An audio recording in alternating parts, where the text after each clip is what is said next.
A saúde mental das vítimas das enchentes no Rio Grande do Sul preocupa os médicos. Além dos danos físicos, essa tragédia causou danos emocionais. Por isso, os especialistas recomendam que essas pessoas sejam encaminhadas a serviços de suporte psicológico. Para falar mais sobre esse assunto, a gente recebe agora o Marcos Gebara, ele é presidente da Associação Psiquiátrica do Estado do Rio de Janeiro. Boa noite, Marcos. Seja muito bem-vindo ao Jornal da Record News. Boa noite, Renata. Boa noite, Gustavo. Boa noite aos espectadores da Record News. É uma grande satisfação de estar aqui. Bom, Marcos, a gente está acompanhando toda essa tragédia e claro que não ficam só marcas físicas nessas pessoas que muitas vezes perdem parentes, tiveram que deixar suas casas, não tem mais absolutamente nada. O que causa, então, no emocional de todas essas vítimas? É um estresse, um trauma muito forte? Como que a gente pode definir esse estado?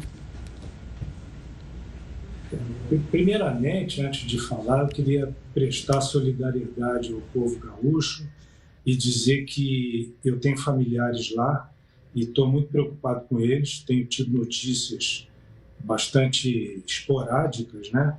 Mas eu estou, vamos dizer assim, sofrendo de uma certa forma com essa desgraça que nós estamos vivendo. Em relação à pergunta que você me fez, esse petardo emocional que as pessoas recebem numa situação de catástrofe como essa é algo inimaginável para quem está fora. O estresse agudo, nessa intensidade, ele pode provocar uma série de processos inflamatórios e também epigenéticos no cérebro que podem disparar ou desencadear, fazer eclodir uma série de doenças. A gente fica pensando logo de cara em depressão e transtornos de ansiedade. E esses realmente são os mais prevalentes. Mas para aquelas pessoas que já têm um equipamento genético um pouquinho combalido, elas podem desencadear qualquer tipo de doença, né? Qualquer quadro psicótico, qualquer transtorno de ansiedade, qualquer episódio depressivo, até esquizofrenia, psicose de modo geral. Então, são doenças que podem ser desencadeadas pelo estresse agudo tão intenso assim. São fatores estressores super poderosos que incidem sobre esse genoma já combalido, né? E que isso pode provocar, através de processos inflamatórios, através de um processo que nós chamamos de metilação do DNA, que impede que proteínas neurotróficas necessárias para o funcionamento cerebral sejam produzidas. Então, o indivíduo pode desenvolver a doença. Marcos, a gente está falando desse momento inicial em que há a tragédia e as pessoas, obviamente, vão ficar relembrando aquilo, tudo que perderam.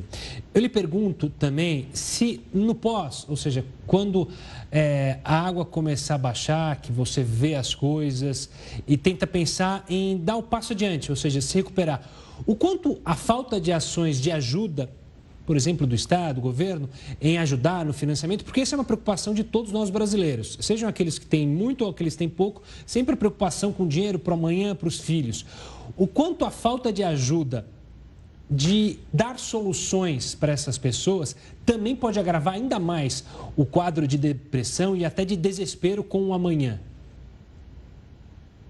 Gustavo, é isso que você falou, o desespero é o que toma conta dessas pessoas todas e de quem está acompanhando isso. É uma sensação de desespero enorme, né?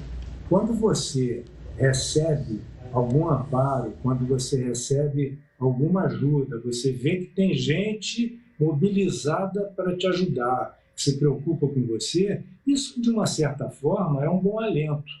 Se você não tem nada, se você não percebe que alguém está preocupado com você, que alguém está tentando te ajudar, que alguém está tentando se salvar, aí o desespero vai a níveis insuportáveis, né? Marcos, muito... Então, Pode falar, Ana. Não, eu queria te agradecer, infelizmente a gente não tem mais tempo, queria te agradecer pela entrevista, pela participação aqui no Jornal da Record News. Uma boa noite, até uma próxima. agradeço muito. Obrigado. Obrigado, Marcos.